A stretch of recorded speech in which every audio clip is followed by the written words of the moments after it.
Hi everybody, today I'm going to be making some soy wax candles, and this is the eco soy wax that I use. I don't use petroleum chemical based wax to make candles. This is a natural source and it's sustainable, so it's what I choose to use. It also doesn't emit any nasty toxins into the atmosphere once it's burning.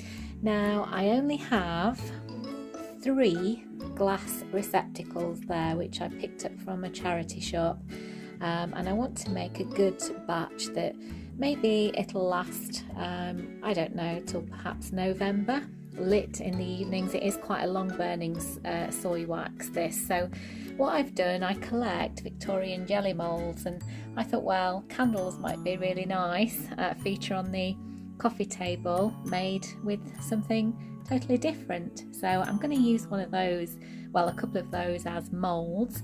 And also I have an old teacup here which has a nice design on it. It's one of 3 that I have. It's highly crazed, it's totally unusable, but I can't bear myself to throw them out. So this is quite an experiment because I don't know if this is going to crack once it's actually lit because of the heat and with being so old. So what I've done, these are cotton dipped wicks that I use. Again, they don't have any chemicals once they're lit, which might permeate into the atmosphere and release toxic compounds, making you wheezy, sneezy, breathless and tight-chested. So I use these natural eco wicks, and what I've done there is I have some wick pads underneath the metal wick base there, and I just stick them down. And then what I do to keep the wicks straight is make a hole in some lollipop sticks and pour the wax in, and it keeps the wick straight so it doesn't tilt over to one side. So I'll show you a little bit later on once the wax is actually melting on the stove.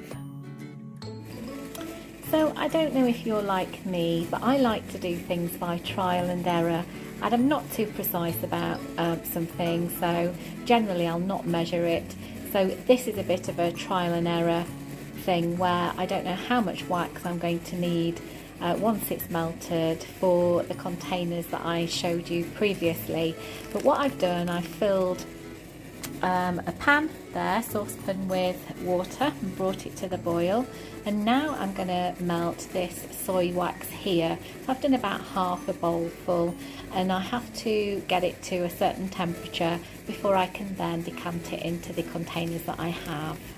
So I keep stirring it to melt the wax, and I need to get it to a temperature between 150 and 160, and this is the best setting point for this particular wax, so that you don't get cracking and crazing on the top.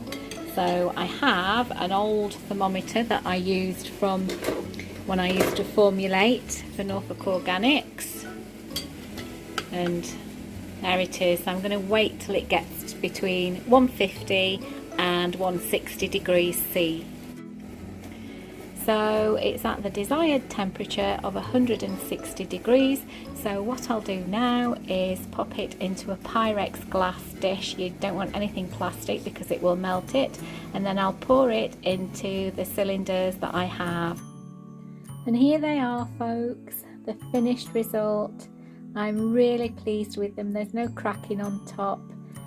The other 2 haven't been moved yet because they're still setting, but I'm really pleased. So bring on the autumnal nights when we can cozy up by candlelight with a blankie. Lots of love. Stay free, everyone.